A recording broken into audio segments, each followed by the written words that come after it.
Welcome to my channel. En el tribunal, mis hijos afirmaron que yo no era capaz de cuidar de mi herencia, querían mi cuenta bancaria, mi coche, incluso el apartamento que pagué yo sola. Su abogado sonreía, seguro, como si todo ya estuviera decidido, hasta que el juez leyó la lista de mis bienes. Se puso pálido y se levantó de golpe. Detengan esto ahora mismo, llamen a seguridad. El aire en esa sala olía a papeles viejos y miedo.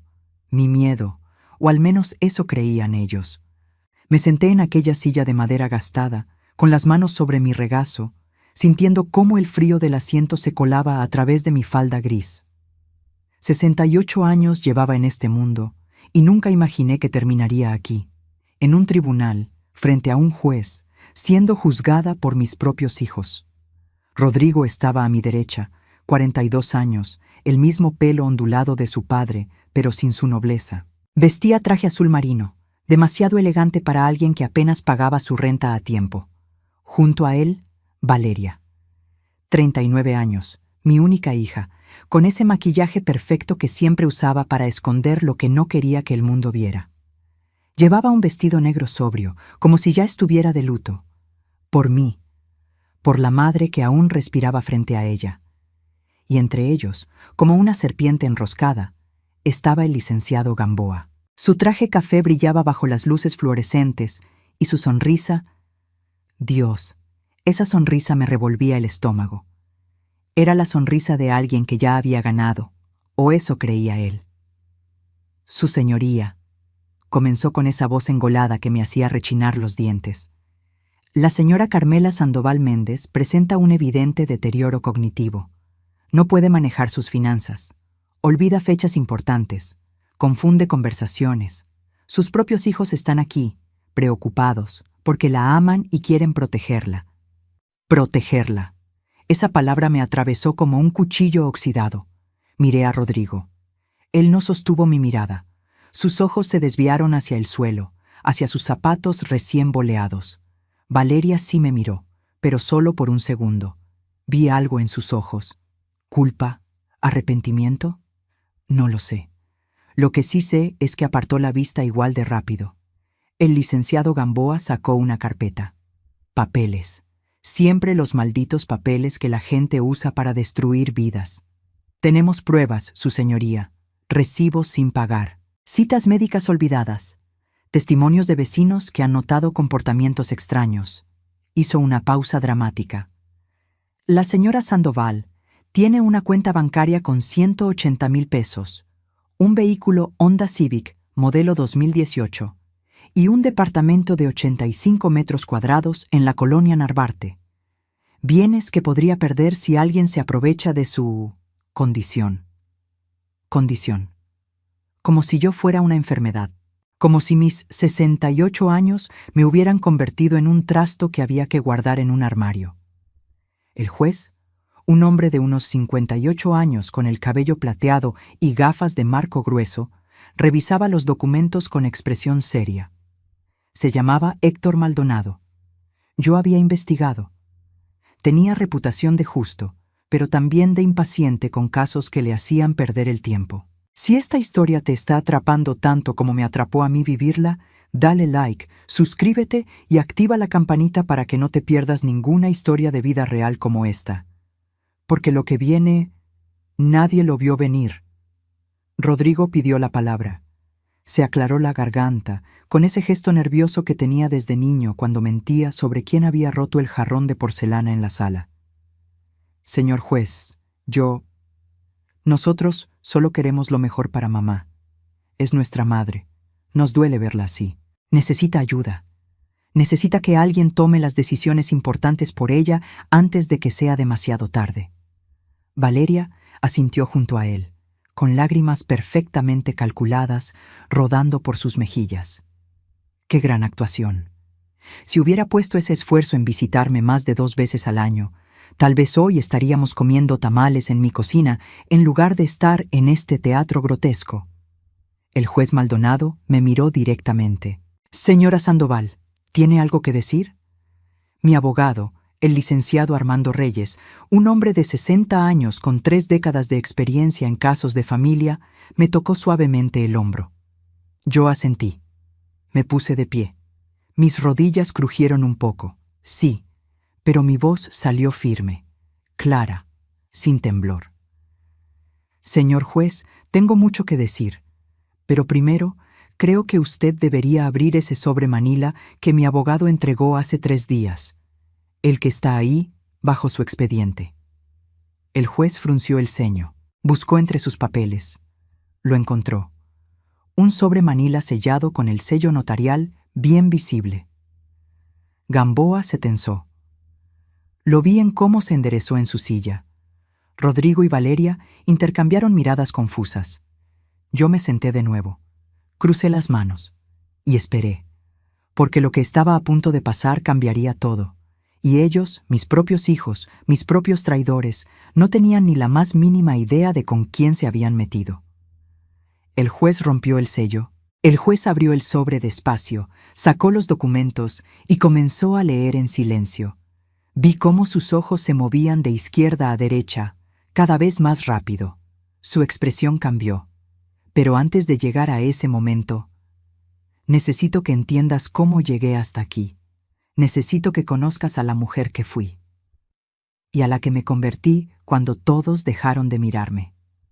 Hace 15 años, en una tarde de agosto que olía a lluvia recién caída, mi esposo Enrique murió de un infarto fulminante. Tenía 57 años, yo 53. Llevábamos 31 años casados. Lo encontré en el sillón de la sala, con el periódico todavía en las manos y su taza de café a medio tomar sobre la mesita de pino.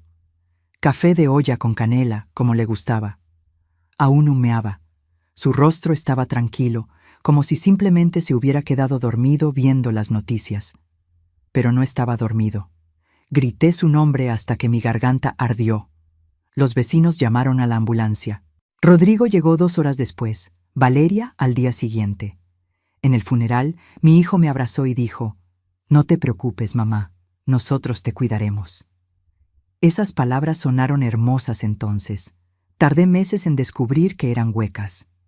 Enrique me dejó el departamento ya pagado, un seguro de vida de 250,000 pesos y una pequeña mercería en Tacubaya que apenas daba para sobrevivir. Vendía hilos, botones, telas corrientes. Nada especial, nada que llamara la atención. Durante el primer año, mis hijos me visitaban cada 2 meses. «¿Cómo estás, mamá? ¿Necesitas algo?» Yo decía que no, que estaba bien, y ellos se iban tranquilos, de vuelta a sus vidas ocupadas, a sus problemas importantes. Rodrigo tenía entonces 27 años. Estaba intentando abrir un taller mecánico. Valeria tenía 24. Trabajaba en un call center y soñaba con ser gerente algún día. Estaban construyendo sus vidas, como debe ser, como yo hice a su edad. No los culpaba por alejarse. Así funciona el mundo. Los hijos crecen, vuelan, y las madres nos quedamos mirando el nido vacío. Lo que no sabían era que ese nido vacío me estaba ahogando. Las noches eran lo peor. El silencio del departamento me aplastaba. Cocinaba para 2 por costumbre y terminaba tirando la mitad de la comida.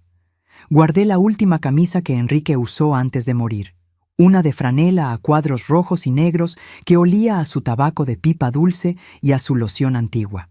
La metí en una caja de cedro junto con su anillo de bodas y una foto de nosotros en Acapulco, jóvenes y bronceados, cuando la vida aún era promesa. Algunos días me sentaba en el piso de la recámara, abrazando esa caja, llorando hasta que me dolía el pecho, preguntándole a Dios por qué me había dejado aquí, sola, a los 53 años, sin propósito, sin dirección, sin... Pero una mañana, 6 meses después del funeral, me miré al espejo.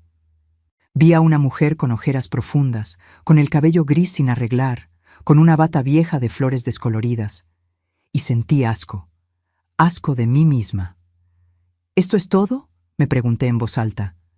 «¿Vas a morirte aquí, esperando a que tus hijos te recuerden? ¿Esperando a que alguien te diga que todavía sirves para algo?» Ese día tomé una decisión. Si ellos no me necesitaban, Yo tampoco los necesitaría. Aprendería a caminar sola, a correr sola, a volar sola, aunque me dolieran las alas. Tomé los 250,000 pesos del seguro y los invertí completamente en la mercería. Viajé a la Ciudad de México, busqué proveedores diferentes. Encontré un distribuidor de telas importadas que me ofreció algodones egipcios, sedas tailandesas, linos irlandeses, telas que ninguna otra mercería del barrio tenía. Transformé el local. Pinté las paredes de color marfil, instalé iluminación cálida, organicé las telas por colores como un arco iris. Puse precios justos pero no regalados. Calidad sobre cantidad. Los primeros 3 meses fueron duros. Vendí poco. Dudé. Lloré en el cuarto trasero del local, mordiéndome el puño para que nadie me escuchara. Pero entonces llegó ella, Lucía Domínguez, una diseñadora joven que buscaba telas especiales para su primera colección. Tenía 25 años, pelo cortísimo teñido de violeta y unos ojos color miel llenos de sueños locos. Pasó 2 horas tocando cada tela, imaginando vestidos que aún no existían. Compró 8 metros de seda color azul petróleo y me dijo: «Esta tela es perfecta. Si mi colección funciona, volveré». Su colección funcionó. Desfiló en una pasarela pequeña en La Condesa. Sus vestidos aparecieron en revistas de moda emergente, y Lucía volvió, una y otra vez. Y con ella llegaron otros diseñadores. En 2 años, mi mercería se convirtió en boutique de telas. En 5 años, abrí una segunda sucursal en Polanco. Los ingresos se triplicaron. ¿Y mis hijos? Seguían visitándome 2 veces al año. En mi cumpleaños preguntaban: «¿Estás bien de dinero, mamá?» Yo respondía: «Me alcanza para mis gastos, no te preocupes». Nunca mencioné las 2 boutiques, nunca presumí, porque algo dentro de mí sabía que el dinero cambia a las personas, y yo no quería descubrir si cambiaría a mis hijos. Pero hace 3 años, Rodrigo llegó a mi casa con cara de angustia. Necesitaba 80,000 pesos para salvar su taller. «Es un préstamo, mamá. Te lo devuelvo en 6 meses, te lo juro». Le di el dinero. Pasaron 6 meses, 1 año, 2 años. Nunca volvió a mencionar esa deuda. Ahí aprendí algo doloroso. Para algunas personas, tu generosidad no es amor, es debilidad. Y ahora, sentada en ese tribunal, viendo cómo el juez Maldonado leía mi inventario patrimonial, me pregunté: ¿cómo no vi venir esto? ¿Cómo no vi que mis propios hijos? Pero ya lo verías tú también. Ya verías lo que yo construí mientras ellos miraban hacia otro lado. Mientras el juez seguía leyendo esos papeles con expresión cada vez más tensa, yo recordaba cada paso que me había traído hasta este momento, cada decisión, cada sacrificio, cada vez que elegí el silencio sobre la verdad. Las boutiques de telas fueron solo el principio. A los 57 años, cuando la mayoría de las mujeres piensan en jubilarse, yo estaba aprendiendo sobre inversiones inmobiliarias. Me senté en oficinas de notarios, donde era la única mujer mayor. Aguanté las miradas condescendientes de hombres que me preguntaban: «¿Viene sola, señora? ¿No trae a su hijo para que le ayude con los números?» «Los números los entiendo yo perfectamente», respondía. Y firmaba con mi propia mano. Compré mi primer local comercial en la colonia Roma con las ganancias de las boutiques. Un espacio de 40 metros cuadrados que renté a una cafetería de especialidad. 28,000 pesos mensuales. Dinero que llegaba puntual cada 5 del mes, sin falta. 2 años después compré otro local, más grande, en La Condesa. Lo renté a un restaurante de comida orgánica. 32,000 pesos al mes. Y luego un tercero en Coyoacán, esquina con avenida principal. Una tienda de productos naturales pagaba 45,000 mensuales por ese espacio. 105,000 pesos de ingresos pasivos cada mes, más las ganancias de las boutiques. Viví como siempre, en mi mismo departamento de 85 metros en Narvarte, con mis mismos muebles de los años 90, mi mismo Honda Civic 2018 que compré usado. Desayunaba pan dulce con café, veía telenovelas en las noches, regaba mis geranios en la ventana. Nada cambió por fuera. todo cambió por dentro. Porque cada mes que pasaba, cada peso que ahorraba e invertía, yo sentía algo que no había sentido en años: poder. No el poder de humillar o dominar, el poder de decidir. El poder de decir no. El poder de no depender de nadie. ¿Mis hijos sabían algo? No. Rodrigo seguía llegando en Navidad con una botella de sidra barata y un abrazo apresurado. «¿Cómo está mi viejita linda? ¿Todo bien con la mercería?» Yo asentía. «Todo bien, hijo». Y él se iba temprano porque Patricia, su nueva novia, lo esperaba en casa de sus padres. Valeria me llamaba por teléfono una vez al mes. Conversaciones de 10 minutos. «¿Cómo estás, ma? Yo ando ocupadísima, ya sabes, el trabajo me tiene loca». Yo escuchaba. «Cuídate mucho, hija». Y colgábamos. Ninguno preguntaba detalles. Ninguno se interesaba en cómo realmente estaba. Y yo dejé de esperar que lo hicieran. A los 62 años, hice algo que nunca imaginé. Compré 2 departamentos en la colonia Coyoacán. Eran viejos, necesitaban remodelación completa. Invertí 400,000 pesos en cada uno. Pisos nuevos, baños modernos, cocinas integrales, pintura fresca. Los renté amueblados. Uno a una pareja de profesores extranjeros, 18,000 pesos al mes. El otro a un estudiante de posgrado, 15,000 mensuales. También invertí en la boutique de Lucía.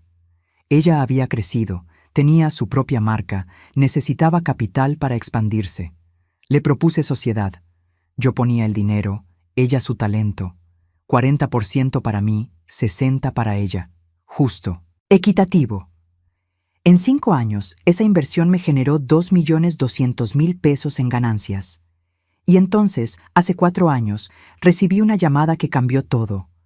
Mi madre había muerto en Querétaro. Tenía 91 años. La última vez que la vi, 3 meses antes, me tomó la mano con sus dedos temblorosos y dijo: «Carmela, tú siempre fuiste la fuerte. Por eso te dejo el terreno de tu papá. Tus hermanos ya recibieron lo suyo. Tú mereces esto».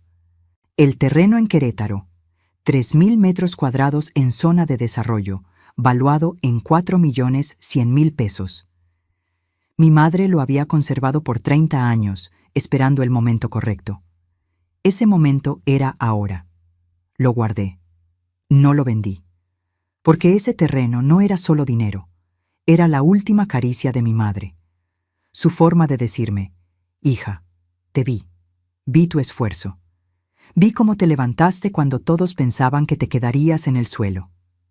Rodrigo fue al funeral. Preguntó: «¿Mamá te dejó algo la abuela?» Yo dije: «Unos recuerdos, hijo, nada más». Mentí. Y no me arrepentí. Porque cuando tus hijos solo aparecen cuando huele a herencia, cuando sus llamadas aumentan, cuando mencionas palabras como banco o propiedad, cuando sus abrazos se sienten como tasaciones, aprendes que el silencio es tu mejor armadura.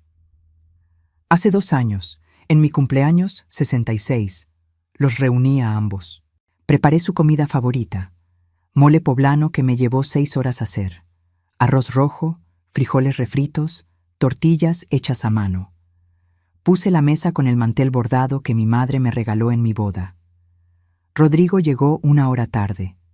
Patricia venía con él. Valeria llegó 2 horas tarde. El tráfico, ma, ya sabes. Comieron rápido. Hablaron de sus vidas, sus problemas, sus deudas. Ninguno preguntó por las mías. Ninguno notó las nuevas arrugas en mi rostro. Ninguno vio que había perdido peso, porque las noches solas pesan en el estómago. Se fueron antes del postre. Esa noche, sentada en mi sala vacía, con el pastel de 3 leches intacto sobre la mesa, tomé una decisión fría y calculada. Si algún día intentaban quitarme lo que construí, descubrirían que la mujer que subestimaron durante 15 años había aprendido a rugir. Y ahora, en ese tribunal, mirando cómo el rostro del juez Maldonado pasaba de la seriedad a la sorpresa absoluta, supe que ese momento había llegado. Lo que ellos no sabían era que la peor amenaza no viene de los enemigos que conoces. Viene de la familia que nunca te tomó en serio. Patricia entró en nuestra familia hace 4 años como una ráfaga de perfume caro y sonrisas calculadas. Rodrigo la conoció en una aplicación de citas.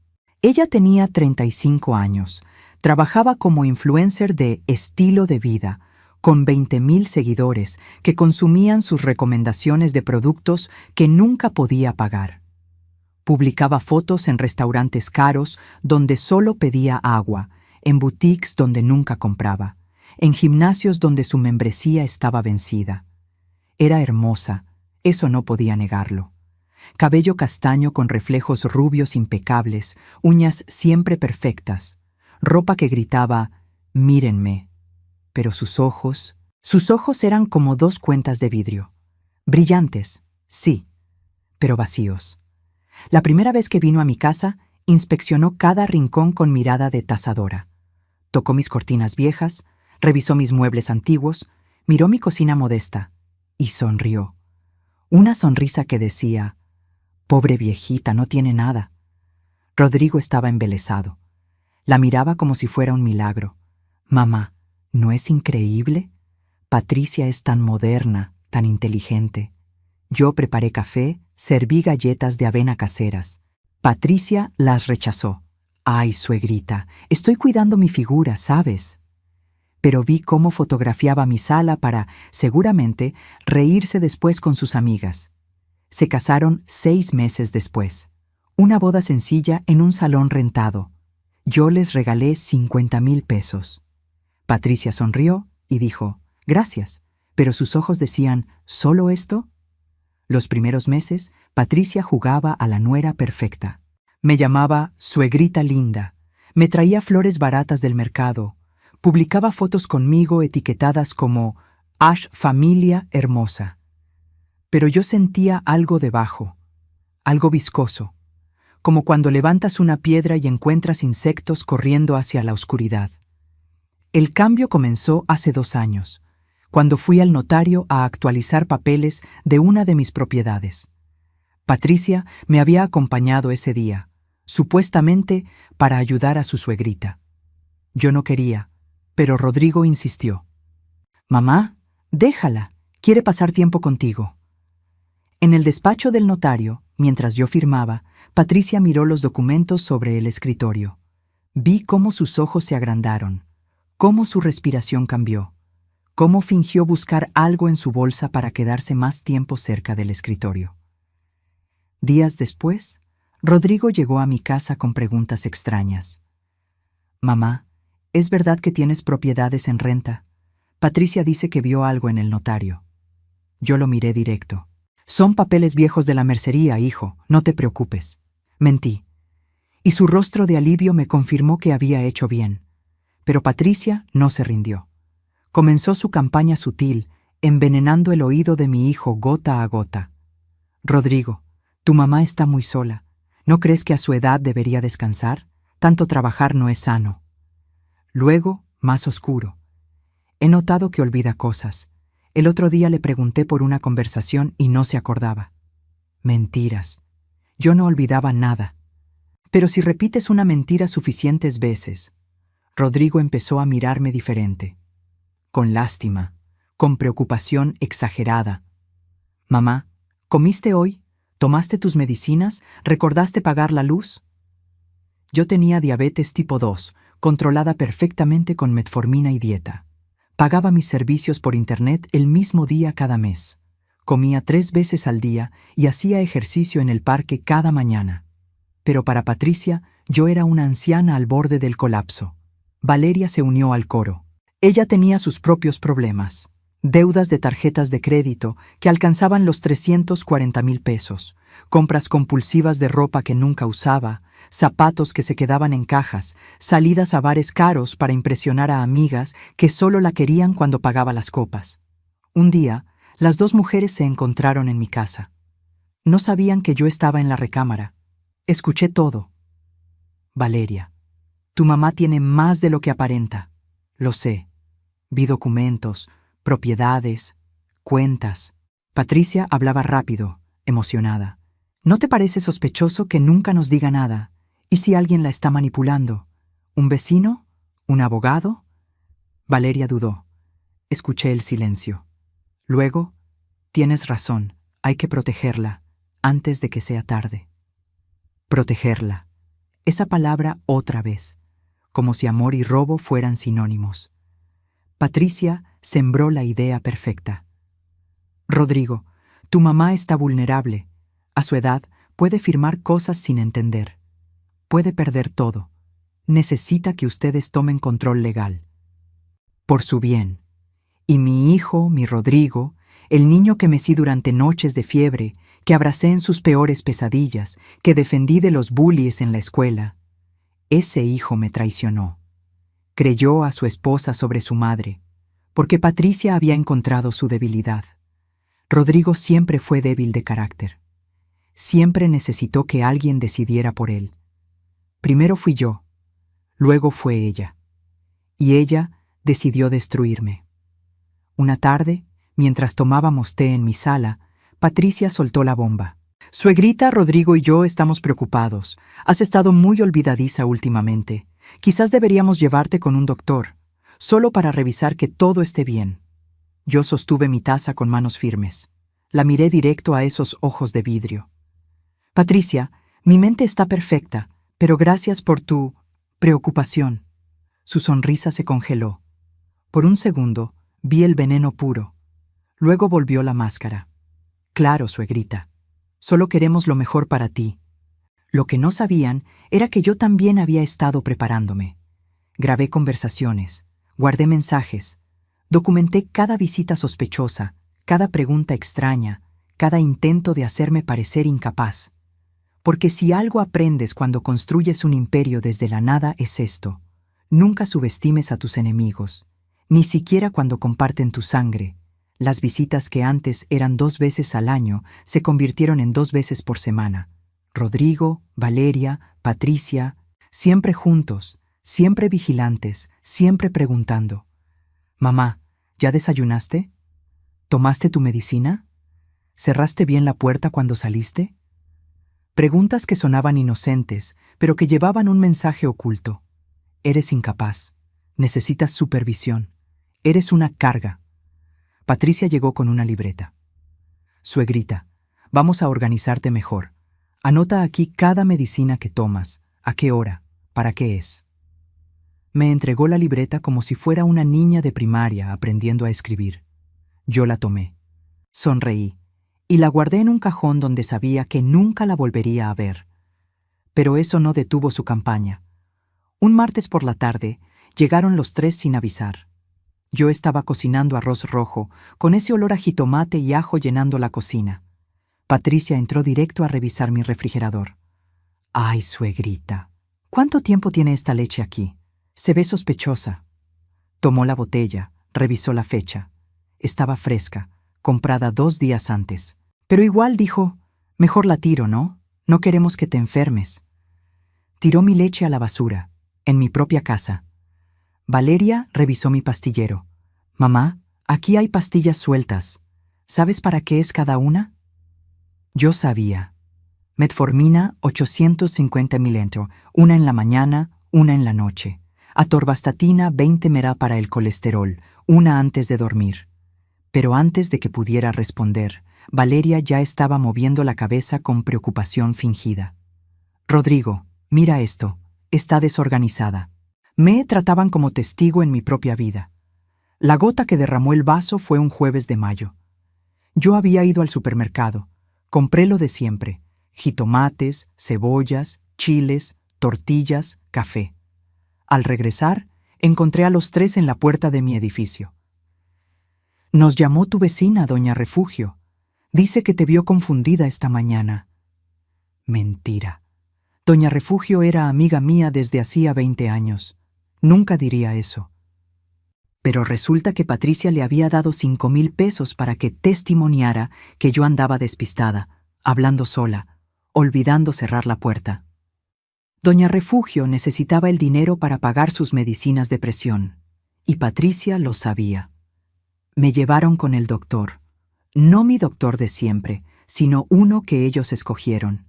El doctor Saldaña, un geriatra con consultorio en Polanco. Consultorio caro, sillones de cuero, música ambiental tranquilizadora, el tipo de lugar diseñado para hacer sentir vulnerable a los pacientes. El doctor me hizo preguntas básicas. ¿Qué día es hoy? ¿En qué año estamos? ¿Recuerda lo que desayunó? Yo respondí todo correctamente. Miércoles 17 de mayo de 2023. Desayuné avena con manzana y nueces, pero cuando terminó, Patricia se quedó a solas con él 5 minutos.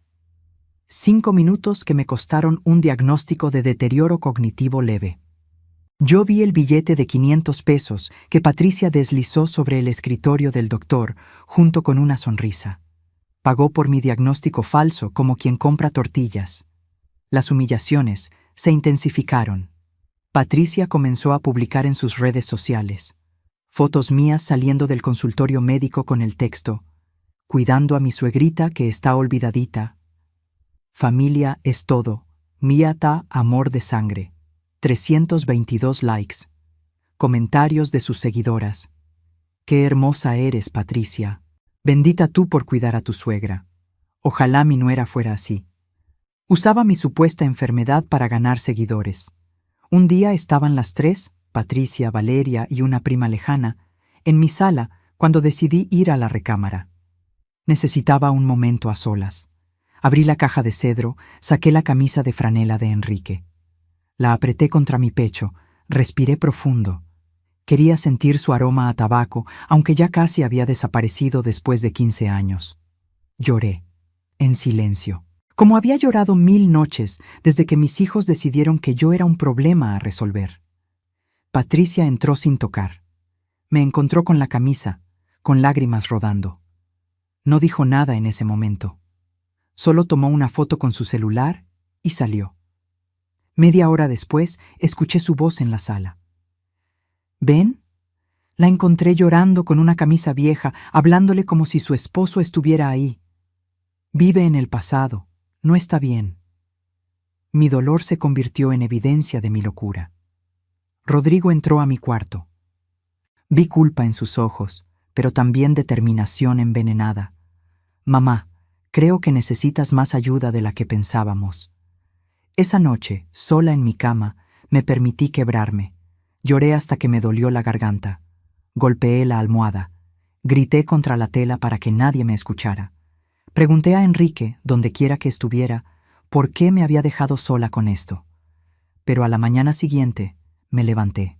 Me lavé la cara. Me peiné con cuidado. Me vestí con mi falda gris preferida y mi blusa blanca almidonada. Y llamé al licenciado Armando Reyes, el mejor abogado de familia en Ciudad de México, porque si querían guerra, la tendrían. Pero descubrirían que yo había aprendido a pelear sucia cuando era necesario. El sobre llegó un lunes por la mañana. Cartero privado, sello oficial del juzgado familiar número 14. Lo abrí con manos que no temblaban, aunque mi corazón latía como tambor de guerra. Leí cada palabra, cada línea, cada acusación disfrazada de preocupación. Procedimiento de interdicción por presunta incapacidad para administrar bienes y persona. Demandantes: Rodrigo Sandoval y Valeria Sandoval. Causa: deterioro cognitivo severo de la señora Carmela Sandoval Méndez, que pone en riesgo su patrimonio y bienestar físico. Me senté en la mesa de la cocina, el mismo lugar donde había desayunado con Enrique durante 31 años. El mismo lugar donde había celebrado los cumpleaños de mis hijos cuando eran pequeños. El mismo lugar donde, ahora, leía cómo esos niños que crié querían declararme legalmente incapaz. Revisé los anexos. Había videos, grabaciones que Patricia había hecho a escondidas durante meses. En una, yo supuestamente estaba confundida en el supermercado, mirando los productos sin decidirme. Pero yo recordaba ese día. Estaba comparando precios entre 2 marcas de aceite, normal, cotidiano. Editado para parecer demencia. Había cartas, una del doctor Saldaña confirmando deterioro cognitivo leve pero progresivo. Otra de doña Refugio, mi vecina, diciendo que me había visto desorientada, olvidando cerrar la puerta, hablando sola. Testimonios comprados con billetes que necesitaban más que su dignidad. Patricia había declarado por escrito: mi suegra me confesó que un señor la visita seguido y ella firma papeles sin leer. Temo que alguien se esté aprovechando de su vulnerabilidad. Mentira, pura mentira fabricada. Solicitaban tutela legal completa sobre mi persona y mis bienes, control total de mis cuentas bancarias, propiedades, decisiones médicas. Querían convertirme en un mueble más de mi propia casa. Los primeros 3 días no comí, apenas dormí. Me quedaba mirando el techo, preguntándome en qué momento perdí a mis hijos. ¿Fue cuando Enrique murió y los dejé volar solos? ¿Fue cuando no les conté de mi éxito porque temía cambiarlos? ¿O siempre fueron así y yo, ciega de amor maternal, nunca quise verlo? El cuarto día encontré una foto. Mi boda. Yo tenía 22 años, vestido blanco sencillo, ramo de margaritas, sonrisa que iluminaba el papel desteñido. Enrique a mi lado, 25 años, traje prestado, ojos llenos de promesas que cumplió hasta su último respiro. Esa chica de 22 años no sabía que quedaría viuda, no sabía que construiría un imperio sola, no sabía que sus hijos la traicionarían, pero esa chica era una luchadora, y yo seguía siendo ella. Me levanté, me bañé, me puse mi mejor vestido color vino, y llamé al licenciado Armando Reyes.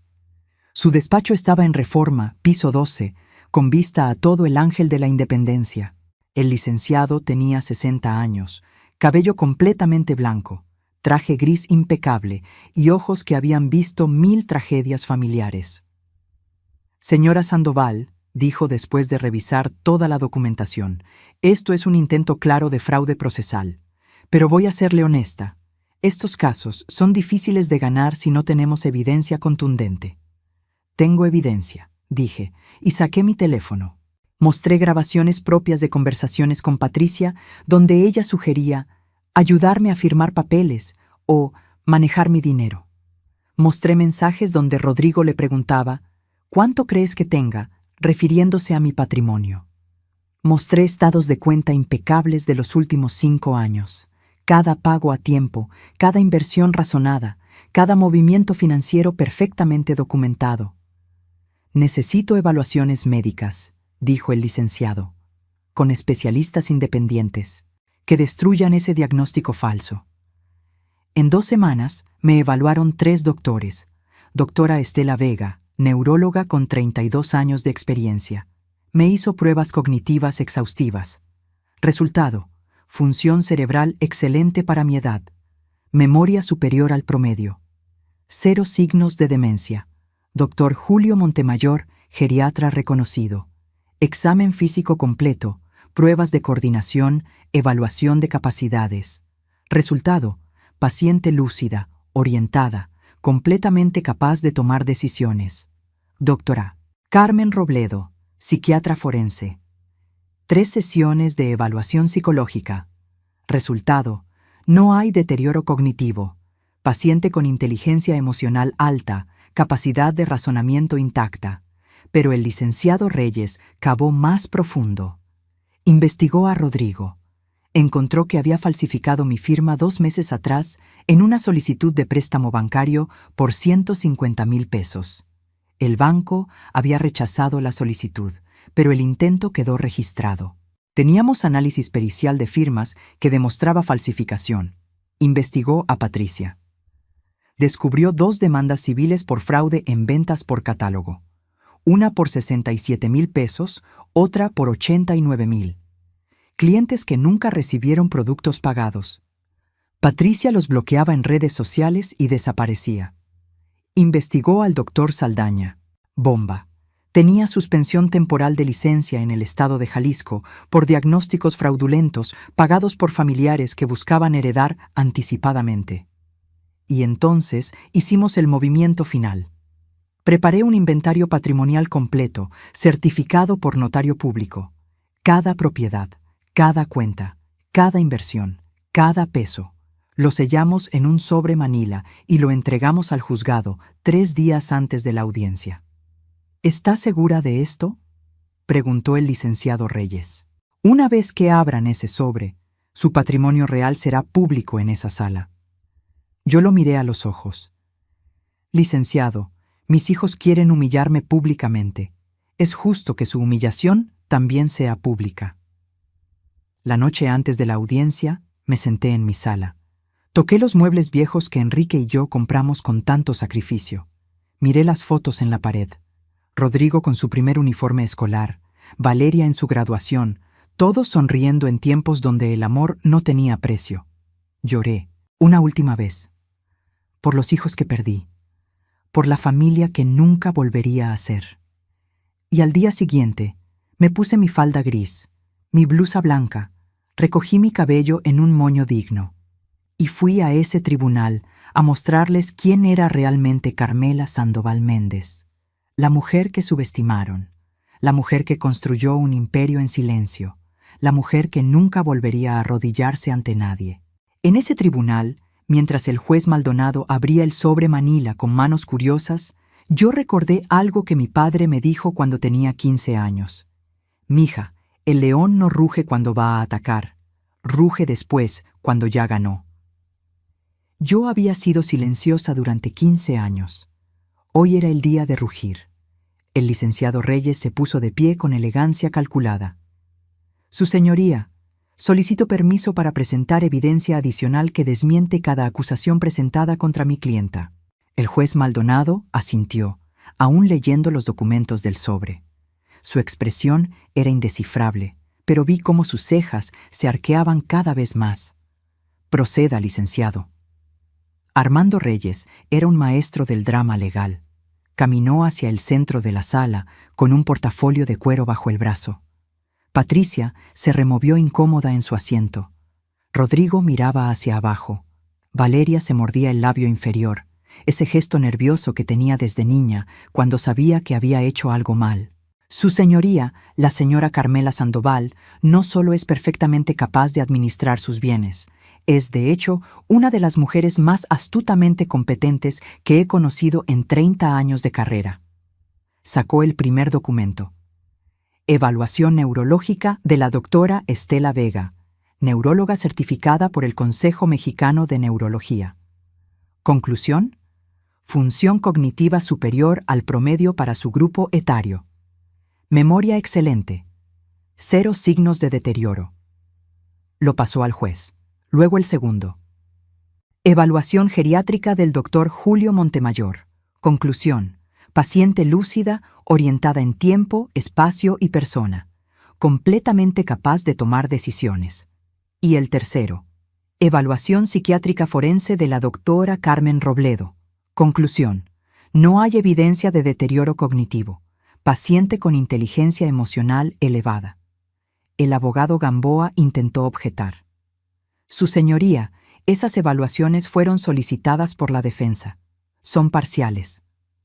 El licenciado Reyes sonrió. Era una sonrisa afilada. ¿Y el diagnóstico del doctor Saldaña no fue solicitado por los demandantes? Pero qué interesante. Se volvió hacia Gamboa. ¿Su cliente sabía que el doctor Saldaña tiene suspensión temporal de licencia en Jalisco por emitir diagnósticos fraudulentos pagados? Silencio. Patricia palideció. Rodrigo miró a su esposa con confusión. Tengo aquí, continuó el licenciado Reyes, el expediente disciplinario del doctor Saldaña. 3 casos documentados donde familiares le pagaron para diagnosticar demencia en personas mayores completamente sanas. El objetivo: obtener tutela legal para controlar herencias. Pasó el documento al juez. Gamboa estaba de pie, intentando recuperar control. Protesto, esto es... ¿Verdad?, interrumpió Reyes. Sí, lo es. Verdad incomoda. Entonces saqué mi teléfono, con manos firmes, aunque el corazón me latía en los oídos. El licenciado conectó mi teléfono al sistema de audio de la sala. Su señoría, con permiso de mi clienta, presentaré grabaciones que ella misma realizó de conversaciones con la señora Patricia Montes, nuera de la demandada. En México, es legal grabar conversaciones cuando uno es parte de ellas. Presionó play. La voz de Patricia llenó la sala. Suegrita, ¿y si te ayudo con tus papeles? Esos del banco, los de las propiedades. Puedes firmar y yo me encargo de todo. Es más fácil así, ¿no? Mi voz. No es necesario, Patricia. Yo manejo mis asuntos. Patricia. Ay, pero a tu edad, ¿no te da miedo equivocarte? Rodrigo y yo podríamos ayudarte mejor. Otra grabación. Esta más clara, más calculada. Patricia, hablando con Rodrigo sin saber que yo grababa desde la cocina. Tu mamá tiene más dinero del que dice. Lo sé. Vi documentos en el notario, propiedades. Necesitamos actuar antes de que lo pierda o alguien se lo quite. Rodrigo. ¿Estás segura? Patricia. Segurísima. Y si no actuamos, nos vamos a arrepentir. El juez Maldonado levantó la mano. La grabación se detuvo. Miró a Patricia con severidad. ¿Señora Montes? Patricia abrió la boca. No salió nada. Por primera vez en 4 años vi a esa mujer sin palabras. El licenciado Reyes no había terminado. Su señoría, hay más. El señor Rodrigo Sandoval falsificó la firma de su madre en una solicitud de préstamo bancario por 150,000 pesos hace 2 meses. Tenemos el análisis pericial. Pasó el documento. Vi cómo Rodrigo se hundía en su silla. Valeria lo miraba con horror. La señora Valeria Sandoval extrajo 95,000 pesos de una cuenta compartida que la señora Carmela mantenía para emergencias familiares. Dinero que nunca devolvió ni mencionó. Valeria cerró los ojos. Lágrimas reales esta vez, no las falsas del teatro inicial. Y la señora Patricia Montes, aparte de las 2 demandas civiles por fraude que ya tiene en su historial, utilizó la supuesta enfermedad de su suegra para solicitar donaciones en redes sociales. 43,000 pesos recaudados con publicaciones que decían «Ayuden a mi suegrita enferma». Dinero que usó para pagar sus deudas personales. Mostró las capturas de pantalla, los posts, las transferencias bancarias. El juez Maldonado se quitó los lentes. Se frotó el puente de la nariz. Cuando volvió a ponérselos, su expresión había cambiado completamente. Licenciado Gamboa, espero que tenga una explicación excelente para todo esto. Gamboa tartamudeó. Por primera vez, su seguridad se había evaporado. Su señoría, mis clientes me informaron que... ¿Sus clientes le mintieron?, interrumpió el juez. ¿O usted sabía y procedió de todas formas? Silencio incómodo. Y entonces el juez abrió completamente el sobre manila. Sacó todas las páginas del inventario patrimonial. Comenzó a leer en voz baja. Sus ojos se movían rápido. Demasiado rápido. De repente se detuvo. Me miró. Por primera vez desde que comenzó la audiencia, me miró directamente. Y en sus ojos vi lo que venía. El momento que yo había esperado. El momento que mis hijos nunca imaginaron. El momento en que el silencio se convertiría en trueno. Licenciado Gamboa, dijo el juez Maldonado con voz controlada pero tensa. ¿Usted revisó el patrimonio real de la señora Sandoval antes de presentar esta demanda? Gamboa tragó saliva. Su señoría, los demandantes me informaron que su madre tenía una cuenta bancaria de 180,000 pesos, un vehículo Honda Civic 2018 y un departamento en Narvarte. Esos son los bienes que buscamos proteger. Ya veo, dijo el juez. Había algo extraño en su tono. Algo que hizo que hasta los asistentes de la sala se enderezaran en sus asientos. ¿Y ninguno de ustedes investigó más allá? Rodrigo levantó la vista. Por primera vez mostraba incertidumbre genuina. ¿Más allá? No entiendo, señor juez. El juez Maldonado miró los papeles otra vez. Luego a mí. Había respeto en su mirada. Algo que no estaba ahí al inicio. Señora Sandoval, ¿podría ponerse de pie? Me levanté, mi espalda recta, mi cabeza en alto, mis manos tranquilas a los costados. ¿Puede recitar para este tribunal sus datos personales básicos? Fecha de nacimiento, dirección actual, números de identificación. Carmen Dolores Sandoval Méndez, dije con voz clara.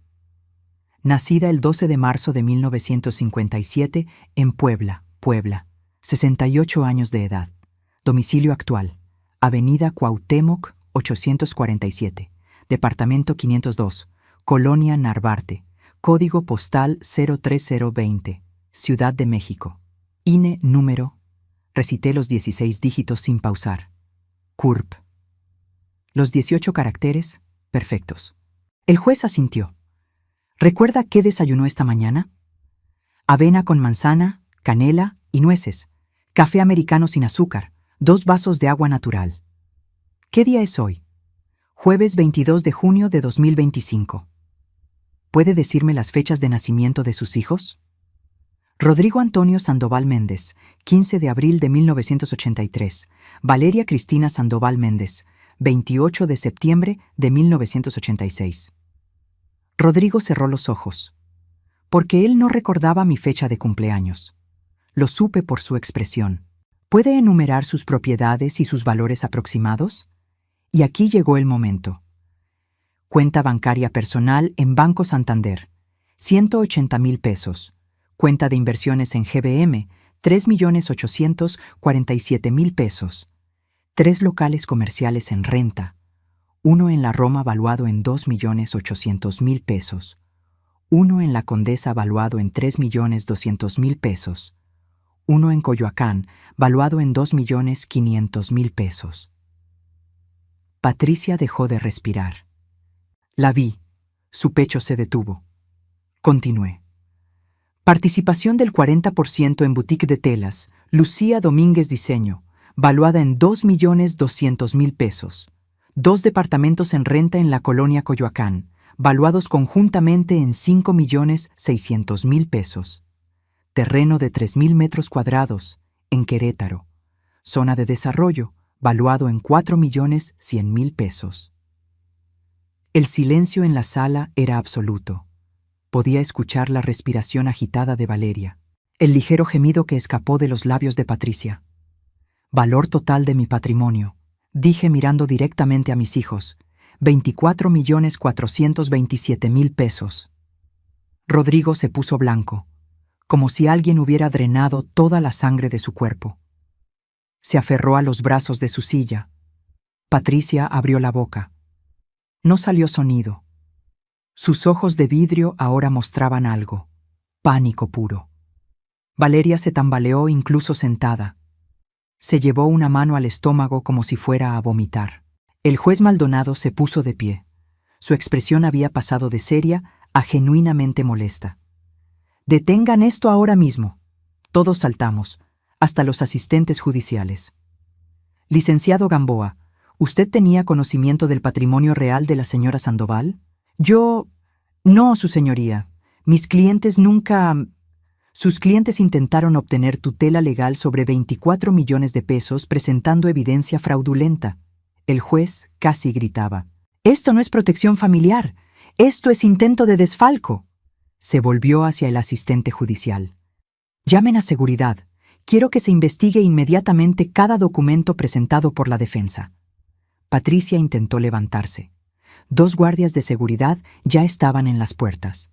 El juez continuó, cada vez más indignado conforme revisaba los documentos. «Tengo aquí certificado de fideicomiso. La señora Sandoval destinó el 60% de su patrimonio a una fundación de ayuda a viudas emprendedoras.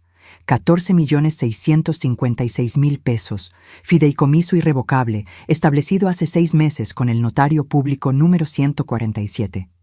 Miró a Rodrigo y Valeria. ¿Saben lo que eso significa? Significa que incluso si hubieran ganado esta farsa de demanda, la mayor parte del dinero nunca hubiera sido de ustedes. Rodrigo se cubrió el rostro con las manos. Sus hombros temblaban. Valeria lloraba abiertamente. «Mamá, yo no sabía...» Patricia dijo que... «Silencio», ordenó el juez. «No quiero escuchar excusas». Se sentó. Respiró profundo. Cuando volvió a hablar, su voz era fría como hielo. «Voy a ordenar una investigación completa. El doctor Saldaña será reportado al colegio médico. Los testigos que declararon falsamente serán llamados a declarar bajo juramento. Y ustedes 3, señaló a Rodrigo, Valeria y Patricia, van a explicarle al Ministerio Público exactamente qué estaban intentando hacer aquí». Patricia se quebró. «Señor juez, yo solo quería... Necesitábamos el dinero, las deudas. ¿Entonces admite que esto era por dinero y no por preocupación? Patricia se dio cuenta de lo que había dicho. Cerró la boca. Pero era tarde. El juez Maldonado me miró, esta vez con algo parecido a admiración. Señora Sandoval, ¿desea agregar algo? Me puse de pie por última vez. Miré a mis hijos.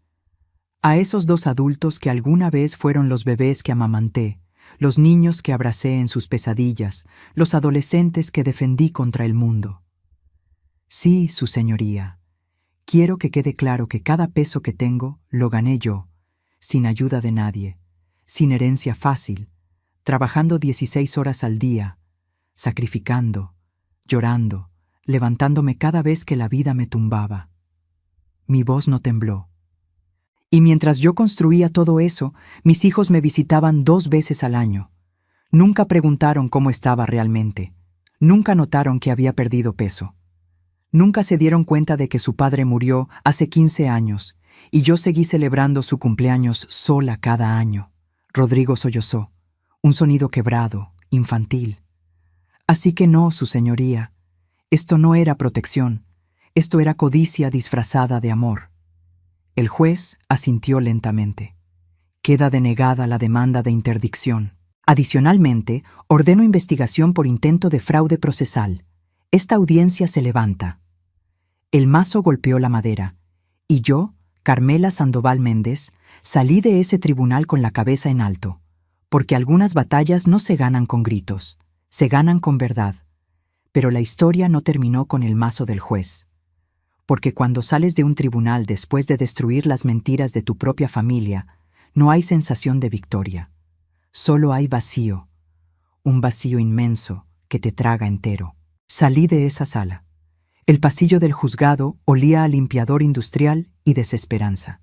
Mis zapatos resonaban contra el piso de mosaico. El licenciado Reyes caminaba a mi lado, guardando documentos en su portafolio. Señora Sandoval, lo hicimos, ganamos. Yo asentí, pero no sentía nada. Detrás de nosotros escuché pasos rápidos. Rodrigo. ¡Mamá! ¡Mamá! ¡Espera! Me detuve. Algo dentro de mí, ese pedazo de madre que nunca muere completamente, hizo que me detuviera. Me volteé. Mi hijo tenía los ojos rojos, hinchados, la corbata torcida, el traje arrugado. Parecía haber envejecido 10 años en 2 horas. Mamá, yo no sabía. No sabía que tenías tanto. Patricia me dijo que solo queríamos protegerte. ¿Protegerme? Repetí. Mi voz sonó extraña, hueca. Rodrigo, ¿de verdad crees eso? ¿O solo te lo repites para dormir por las noches? Él titubeó, y en ese titubeo vi la verdad. Lo sabía. Quizás no todo, pero sabía que algo estaba mal. Y eligió creerle a su esposa sobre su madre. Valeria apareció detrás de él. Su maquillaje corrido por las lágrimas le daba aspecto de mapache triste. Mamá, perdónanos. Por favor. No queríamos llegar tan lejos. Pensamos que realmente estabas mal. ¿De verdad? Pregunté. ¿O pensaron que sería fácil? ¿Que la viejita idiota firmaría lo que le pusieran enfrente? Valeria se estremeció como si la hubiera golpeado. Patricia se mantuvo atrás, junto a las columnas del pasillo. No se acercó. Era lo suficientemente lista para saber que no había palabras que pudiera decir. Sacó su celular. Incluso en ese momento, probablemente pensando en cómo convertir este desastre en contenido para sus redes. El licenciado Reyes me tocó el hombro suavemente. Señora, no está obligada a hablar con ellos. Lo sé, dije, pero necesitaba hacerlo. Una última vez. Miré a mis hijos, esas 2 personas que salieron de mi cuerpo, a quienes di vida, educación, amor incondicional durante décadas. Quiero que entiendan algo. Cada peso que tengo, lo gané porque ustedes dejaron de necesitarme. Porque sus vidas eran tan importantes, tan ocupadas, que me olvidaron. Y en ese olvido, yo encontré mi propósito. Rodrigo intentó hablar. Levanté mi mano. No he terminado. Lo más triste de todo esto no es que quisieran mi dinero. es que nunca, ni una sola vez en 15 años, preguntaron cómo estaba realmente, si me sentía sola, si extrañaba a su padre, si necesitaba que alguien simplemente me abrazara y me dijera que todavía importaba. Valeria sollozó. Mamá, yo... Me visitaban 2 veces al año, en mi cumpleaños y en Navidad. Comían mi comida, que me tomaba horas preparar porque quería que fuera especial, y se iban antes del postre porque tenían cosas que hacer. Las lágrimas empezaron a correr por mis mejillas, pero mi voz se mantuvo firme. El día que su padre murió, Rodrigo, tú llegaste 2 horas después de que llamé. ¿Sabes qué hice durante esas 2 horas? Me senté junto a su cuerpo frío, tomando su mano, hablándole, rogándole que volviera. Sola. Completamente sola. Y cuando llegaste, me preguntaste si había café. Rodrigo se desmoronó. Se dejó caer contra la pared, resbalando hasta quedar sentado en el suelo. Lo siento. Dios, mamá, lo siento tanto. Y tú, Valeria, hace 3 años, en tu cumpleaños, te transferí 20,000 pesos porque dijiste que estabas en problemas. ¿Te acuerdas? 3 semanas después subiste fotos en un resort en Cancún, con ese dinero que necesitabas urgente para pagar la renta. Valeria se cubrió el rostro con las manos. Fui una idiota. Fui egoísta y ciega y... Fueron hijos, dije simplemente. Hijos que olvidaron que sus padres también son personas, que también duelen, que también necesitan. Un grupo de personas pasó junto a nosotros, mirando curiosas esta escena de drama familiar en medio del pasillo judicial. No me importó. ¿Saben qué es lo más irónico? Yo planeaba dejarles todo, antes de esto, antes de que me traicionaran. Tenía testamento preparado, 30% para cada uno, 40% para la fundación. Pero después de la fundación, ustedes serían los administradores. Iban a recibir más de 7 millones de pesos cada uno cuando yo muriera. Rodrigo levantó la cabeza bruscamente. ¿Qué? Pero no podían esperar, ¿verdad? No podían simplemente amarme, simplemente visitarme, simplemente ser buenos hijos. Tenían que tomar, tenían que destruirme para obtener lo que de todos modos sería suyo. El silencio que siguió fue aplastante. Patricia finalmente habló desde su distancia segura. Su voz sonó pequeña, asustada. Señora Carmela, yo... Lo lamento. Necesitaba dinero, las deudas, los acreedores. Yo solo... ¿Pensaste que la vieja tonta sería un blanco fácil? Terminé por ella. Y convenciste a mi hijo de que tu avaricia era amor. Patricia no respondió. No había respuesta posible. El licenciado Reyes intervino. Señora Sandoval, deberíamos irnos. Tenemos que presentar los documentos adicionales en el juzgado. Asentí. Pero antes de irme, saqué algo de mi bolsa. Un sobre blanco. Se lo extendí a Rodrigo. ¿Qué es esto?, preguntó, tomándolo con manos temblorosas. La verdad, dije. Lee cuando estés solo, cuando Patricia no esté, cuando puedas pensar con tu propia cabeza. Y me fui. Caminé por ese pasillo sin mirar atrás. Porque si miraba atrás, si veía a mi hijo roto en el suelo o a mi hija llorando contra la pared, mi resolución se habría quebrado. Y ya había llorado suficiente por ellos. En el taxi de regreso a casa, el licenciado Reyes me preguntó, ¿qué había en el sobre? Fotos, dije mirando por la ventana. De cuando eran niños. Rodrigo con su primer uniforme escolar, sonriendo sin dientes frontales. Valeria en su graduación de primaria, abrazándome con ese vestido rosa que le encantaba. ¿Por qué? Porque necesitan recordar quiénes fueron antes de convertirse en lo que son ahora. El licenciado no dijo nada más. Solo asintió. Esa noche, en mi departamento vacío, me senté en la sala con la caja de cedro en mi regazo. Saqué la camisa de Enrique. Apenas quedaba su olor, pero la abracé de todas formas. Lo hice, amor, susurré. Me defendí. Les mostré que no soy débil. El silencio fue mi única respuesta. Lloré. Lloré por los hijos que perdí, por la familia que nunca volvería a ser, por los domingos que nunca volverían a existir, con Rodrigo ayudándome en la cocina y Valeria contándome sus sueños. Pero también lloré de alivio, porque finalmente, después de 68 años, había elegido mi propia dignidad sobre el amor de personas que solo me querían cuando era conveniente. Y eso, por doloroso que fuera, era libertad. La notificación llegó 3 días después. Citatorio del Ministerio Público. Investigación formal por intento de fraude procesal y falsificación de documentos. Rodrigo, Valeria y Patricia tendrían que presentarse ante el fiscal. El juez Maldonado no estaba jugando. Había cumplido su palabra. Yo no tenía que ir, pero decidí hacerlo. El licenciado Reyes me lo desaconsejó. Señora Sandoval, usted ya ganó. No necesita exponerse más. No voy por mí, le dije. Voy por todas las mujeres mayores que han sufrido esto en silencio. Las que no tienen 22 millones de pesos para defenderse. Las que realmente pierden sus casas, sus vidas, porque sus familias son codiciosas y el sistema no las protege. Así que fui. La oficina del fiscal Javier Montoya era pequeña, con paredes color gris institucional y archiveros metálicos hasta el techo.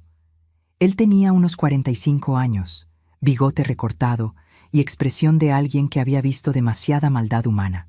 Señora Sandoval, dijo estrechando mi mano con firmeza, su caso ha llamado mucho la atención, no solo por las cantidades involucradas, sino por el método. ¿El método? El uso de diagnósticos médicos falsos para declarar incompetencia es cada vez más común. Familias que quieren heredar anticipadamente. El problema es que la mayoría de las víctimas realmente son mayores vulnerables que no pueden defenderse. Sentí un escalofrío. ¿Cuántos casos hay? Oficialmente unos 20 al año solo en Ciudad de México.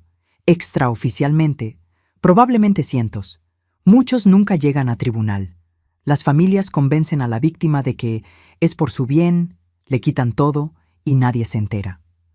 Me senté más derecha. Entonces mi caso puede servir de precedente. Exacto. Por eso necesito que sea completamente honesta conmigo sobre todo lo que pasó. Durante 2 horas le conté todo. Cada manipulación, cada visita calculada, cada comentario diseñado para hacerme parecer incompetente. El fiscal grababa, tomaba notas, hacía preguntas específicas. ¿Tiene las grabaciones originales? Todas. En mi teléfono, respaldadas en la nube. ¿Los testimonios falsos de los vecinos? Doña Refugio ya confesó que Patricia le pagó 5,000 pesos. Tengo su declaración firmada. El fiscal sonrió ligeramente. Usted es una testigo muy organizada, señora Sandoval. No soy testigo, corregí. Soy la víctima que se negó a hacerlo. 2 semanas después, Patricia fue llamada a declarar. Llegó sin Rodrigo. Vestía ropa sencilla, sin maquillaje, el cabello recogido en cola simple. Intentaba verse vulnerable, arrepentida. Yo estaba en la sala de espera cuando pasó frente a mí. Nuestros ojos se encontraron. Por un segundo, vi algo parecido a vergüenza real. Luego, apartó la mirada y entró a la oficina del fiscal. Su declaración duró 3 horas. Cuando salió, tenía los ojos rojos pero secos, como si ya no le quedaran lágrimas. O quizás nunca las tuvo. Se detuvo frente a mí. Por un momento pensé que hablaría, pero solo me miró con una expresión que no supe descifrar, y se fue. Una semana más tarde, el fiscal me llamó. Señora Sandoval, necesito informarle que hemos descubierto algo más. Mi corazón se aceleró. ¿Qué cosa? Patricia Montes no solo tiene 2 demandas civiles por fraude, tiene 5 más que nunca fueron reportadas. Mujeres mayores que le compraron productos por catálogo y nunca recibieron nada. Sumas pequeñas, entre 10 y 20,000 pesos cada una. Demasiado poco para que ellas contrataran abogados. Sentí náusea. ¿Cuánto en total? Aproximadamente 143,000 pesos, de 8 víctimas diferentes, todas mayores de 60 años. Patricia no era solo codiciosa, era depredadora, y mi hijo se había casado con ella sin saber nada, o peor, sabiendo y no importándole. ¿Y el doctor Saldaña? suspendido indefinidamente mientras se investiga. Hemos encontrado otros 7 casos sospechosos de diagnósticos pagados. Su carrera médica está terminada. Sentí una satisfacción oscura. Justicia. Imperfecta, tardía, pero justicia. ¿Y mis hijos? El fiscal hizo una pausa. Ahí es donde se complica. Rodrigo está cooperando completamente. Entregó todos los mensajes con Patricia. Confesó sobre el préstamo falsificado. Está asistiendo a terapia. Su abogado está negociando. ¿Negociando qué? Que los cargos sean reducidos si devuelve el dinero del préstamo fraudulento más intereses y si acepta servicios comunitarios. ¿Y Patricia? Ella se niega a cooperar. Insiste en que todo fue malentendido, que ella realmente creía que usted estaba enferma, que solo quería ayudar. Mentiras, dije simplemente. Lo sé, todos lo sabemos, pero sin cooperación, el proceso será largo, meses, quizás años. Respiré profundo. ¿Y Valeria? Su hija está en una situación intermedia. Participó, sí, pero las evidencias sugieren que Patricia fue la manipuladora principal. Valeria estaba endeudada, desesperada, vulnerable. Su abogado argumentará que fue influenciada.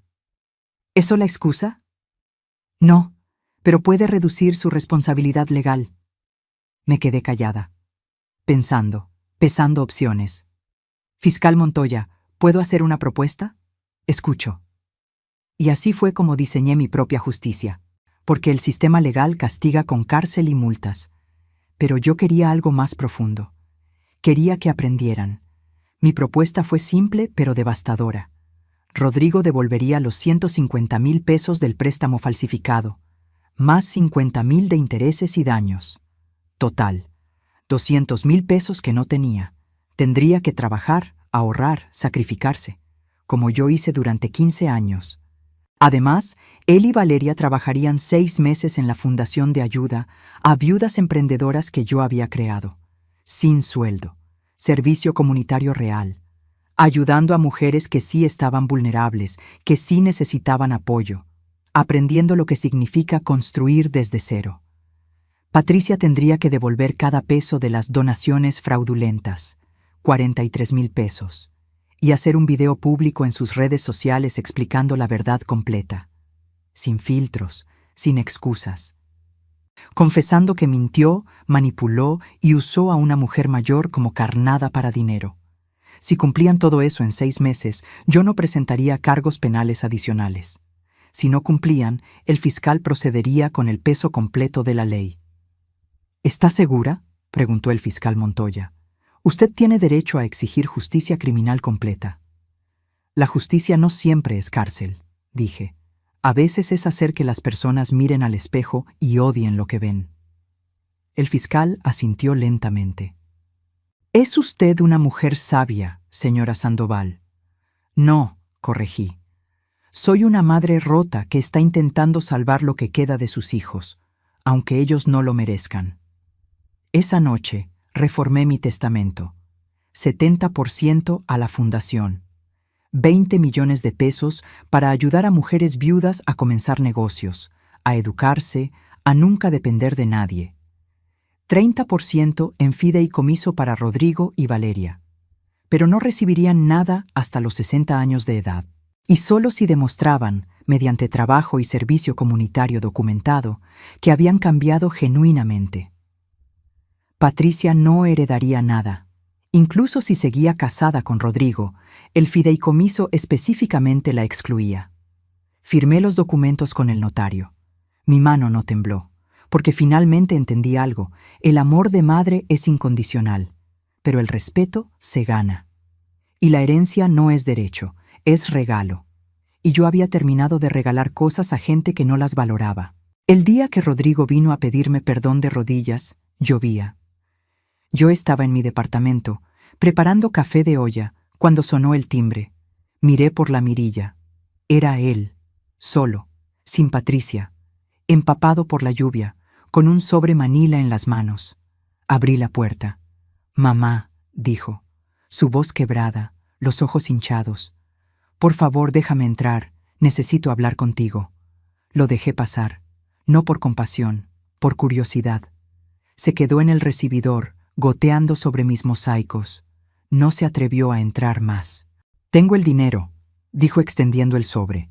Los 200,000 pesos. Vendí mi camioneta, pedí préstamo al banco, trabajé doble turno durante 2 meses. Está todo aquí. No tomé el sobre. Déjalo en la mesa.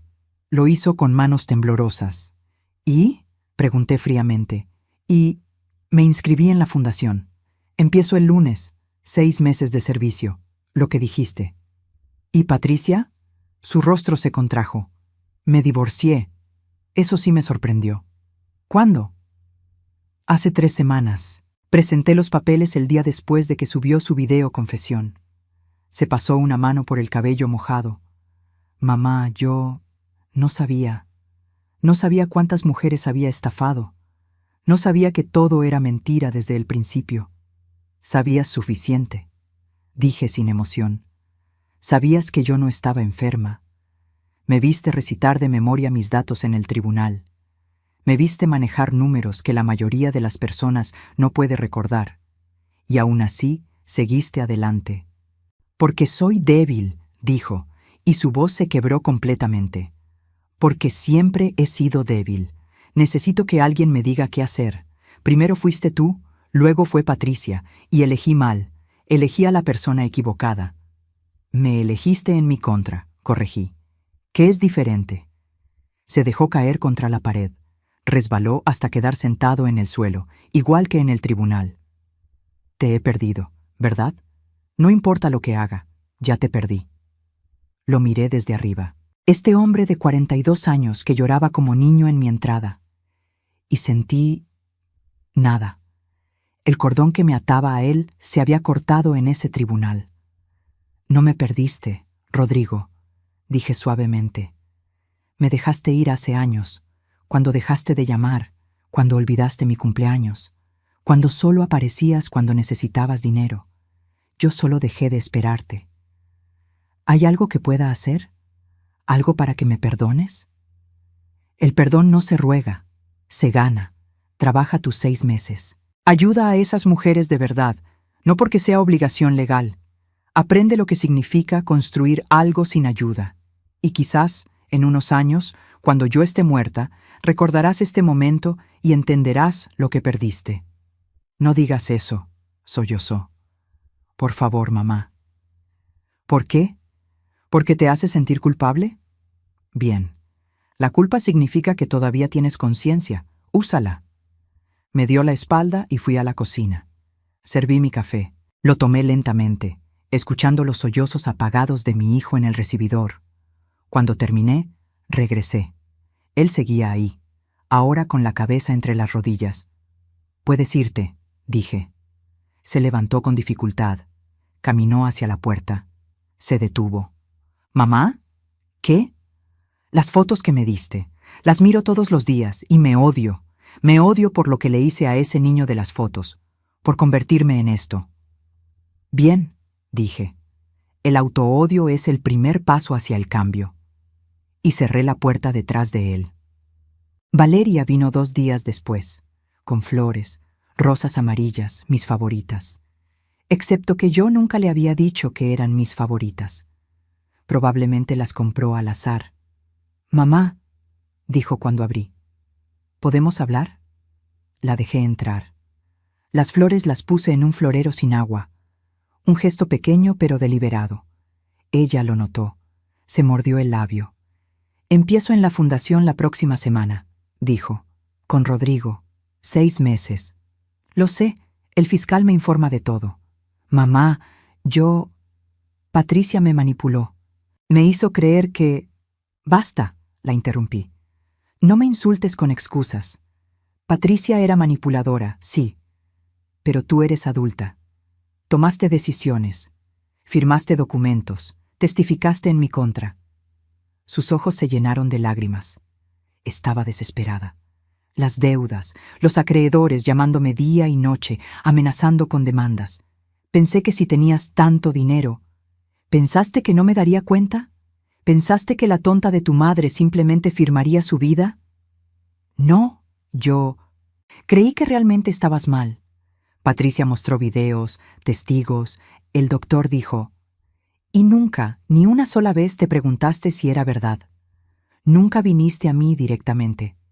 Nunca me miraste a los ojos y preguntaste, mamá, ¿de verdad estás enferma? Porque si lo hubieras hecho, te habría dicho la verdad.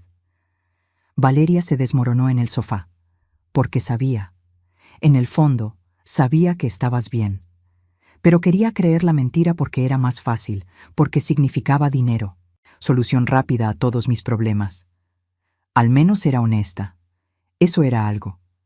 ¿Sabes qué es lo más triste?, dije sentándome frente a ella. Si hubieras venido a mí hace 2 años y me hubieras dicho, mamá, estoy en problemas, tengo 340,000 pesos de deuda, necesito ayuda, te habría ayudado, no todo, porque necesitas aprender a manejar dinero. Pero algo, un préstamo con plan de pagos, asesoría financiera, apoyo real. Valeria me miró con ojos enormes. ¿De verdad? Eras mi hija, por supuesto, pero elegiste el camino fácil, robarme en lugar de pedirme. No fue robo, dijo débilmente. ¿No? Intentar declararme incompetente para controlar mi dinero. ¿Qué es? No tuvo respuesta. Le di una carpeta. Esto es un plan de pagos para tus deudas. Lo diseñé con un asesor financiero. Si lo sigues al pie de la letra, en 3 años estarás libre, sin bancarrota, sin perder tu patrimonio. Abrió la carpeta con manos temblorosas. ¿Por qué haces esto? Porque sigo siendo tu madre, y las madres no abandonan, aunque sus hijos sí lo hagan. Lloró, esta vez lágrimas verdaderas, feas, con mocos y sollozos descontrolados. Lo siento tanto. Fui egoísta y estúpida y... Lo fuiste, concordé sin suavizar. Pero puedes cambiar, si quieres, depende de ti. Patricia nunca vino, pero cumplió con el video. Lo subió un martes por la tarde, sin maquillaje, sin filtros, con voz monótona leyendo de un papel. Mi nombre es Patricia Montes. Mentí sobre la salud de mi suegra, Carmela Sandoval. Manipulé evidencia, soborné testigos, pedí donaciones bajo falsos pretextos, estafé a 8 mujeres mayores por un total de 143,000 pesos. Pido perdón a todas mis víctimas. El video duró 2 minutos. Tuvo 50,000 visualizaciones en 3 días. Los comentarios fueron despiadados. Perdió todos sus seguidores. Sus marcas patrocinadoras cancelaron contratos. Su influencia digital murió en 48 horas. No sentí lástima. Sentí que el universo, finalmente, había equilibrado las cuentas. 6 meses después, recibí el reporte final de la fundación. Rodrigo había trabajado callado, humilde, ayudando a mujeres viudas a llenar solicitudes, a armar planes de negocio, a no rendirse. Una de ellas escribió: Don Rodrigo me ayudó a abrir mi panadería. Me trató con respeto. Me hizo sentir que mis sueños importaban. Valeria había dado talleres de finanzas personales, compartiendo sus propios errores como advertencia. Otra mujer escribió: La maestra Valeria me enseñó que nunca es tarde para aprender a manejar dinero. Ahora tengo ahorros por primera vez en mi vida. Habían cambiado. Quizás no completamente. Quizás nunca serían lo que pudieron ser, pero habían aprendido. ¿Los perdoné? No sé. ¿Los volví a ver? A veces. En cumpleaños, en Navidad, con distancia educada y cortesía fría. ¿Recuperamos lo que teníamos? No, porque lo que teníamos era ilusión, amor de madre unilateral que ellos nunca valoraron hasta perderlo. Pero ya no me dolía. El dolor se había convertido en indiferencia. Y la indiferencia es paz. Hoy es mi cumpleaños, 70 años. Estoy en la inauguración del Centro de Capacitación Enrique Sandoval para viudas emprendedoras. Lo nombré por mi esposo, porque él habría estado orgulloso de esto, de mí. El centro tiene 6 aulas, biblioteca, cocina industrial para talleres de gastronomía, salón de computación. Todo pagado con el fideicomiso que creé. 14,656,000 pesos bien invertidos. Hay 200 mujeres aquí hoy. Viudas, divorciadas, abandonadas. Mujeres que el mundo desechó como inútiles después de cierta edad. Mujeres que aprenderán que nunca es tarde para comenzar. Subo al pequeño estrado. Mi cabello completamente blanco ahora, pero peinado con dignidad. Vestido color verde esmeralda, regalo que me hice a mí misma. Zapatos cómodos, porque ya no tengo que impresionar a nadie. Buenos días, digo. Mi voz llena el salón sin micrófono. 70 años y mis pulmones siguen fuertes. Me llamo Carmela Sandoval y quiero contarles una historia. Les cuento. No todo, lo suficiente. Una viuda de 53 años, sola, asustada, que decidió no rendirse. Que construyó boutiques, propiedades, inversiones. Que no lo hizo para ser rica, sino para ser libre. Me quitaron muchas cosas en mi vida, digo mirando a cada rostro atento. Mi esposo, mi juventud, casi mi dignidad, pero nadie, nunca, pudo quitarme lo que construí con mis propias manos y mi propia voluntad. Aplauden. Algunas lloran. Una mujer mayor que yo, quizás 75 años, levanta la mano. Señora Carmela, ¿no se arrepiente de no haberles dado el dinero a sus hijos? ¿De ser tan dura? La pregunta me golpea. Todos esperan mi respuesta. Me arrepiento, digo honestamente, de no haber impuesto límites antes, de creer que amor significaba darles todo sin enseñarles a ganarlo, de pensar que ser buena madre era sacrificarme hasta desaparecer. Pausa. Pero no me arrepiento de defenderme, porque si yo, con recursos y educación, no lo hago, ¿qué esperanza tienen las que no tienen nada? Más aplausos, esta vez más fuertes. Después de la ceremonia, camino por el centro. Rodrigo está aquí, lo invité. Trabaja instalando las últimas computadoras en el salón de sistemas. Me ve, asiente con respeto. Yo asiento de vuelta. No es amor, no es perdón completo. Es aceptación de lo que fue y nunca volverá a ser. Valeria también está.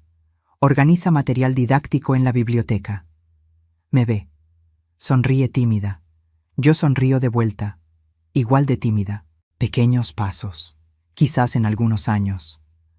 O quizás no. Y está bien. Patricia no está. Se divorció, se fue a Monterrey, según supe. Intenta rehacer su vida lejos del escándalo. Le deseo suerte sin pensar mucho en ella. Algunas personas simplemente no vale la pena cargarlas en la memoria. Esa noche, en mi departamento, abro la caja de cedro por última vez. La camisa de Enrique. Ya no huele a nada excepto a madera vieja, las fotos amarillentas, el anillo de bodas que nunca pude usar después de que él se fue. Lo logré, amor, susurro.